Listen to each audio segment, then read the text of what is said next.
payg'ambarlarning tushlari haq.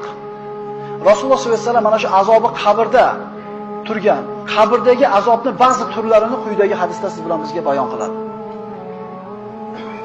Rasululloh shuni aytib berar ekan, tunda 2 kishi meni oldimga kelganini ko'rdim. U ikkisi meni qo'limdan ushlab, keng bir yerga olib chiqdilar.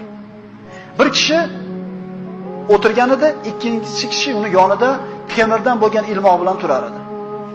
O'tirgan kishi chalqamcha yotdi, ustida turgan kishi qo'lidagi temir bilan haligi kishini yonboshlatib turib, og'ziga temirni tiqdi, quloqni oldigacha tortib yirdi.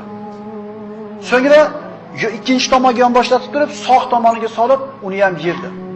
Ikkinchi tomonni yirar ekan, birinchi tomonda asl holatiga kelib qolar edi. So'ngra yana bu tomonga boshlab, birinchi tomonni yirardi. Mana shu holat qiyomatgacha davom etadi Rasululloh. Men bu ikkisiga bu kim? Bu nima deb so'radim. Ular siz ko'rgan og'zi yirtilayotgan kishi bu yolg'onni gapirib, ufqni to'lg'izib tashlaydigan kishi.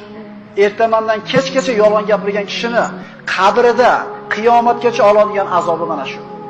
Tortib ko'ringlar. Temir bilan emas, qo'l bilan tortib ko'ringlar nima bo'lar ekan. Kim deb ko'ringlar bir joylarda, bir hiynani sayib ko'ringlar nima bo'lar ekan. Endi qiyomatgacha. Bu dunyodagi azob har qancha og'ir bo'lsin, bitta o'lsangiz qutulasiz. Lekin bu qiyomatgacha bo'ladi.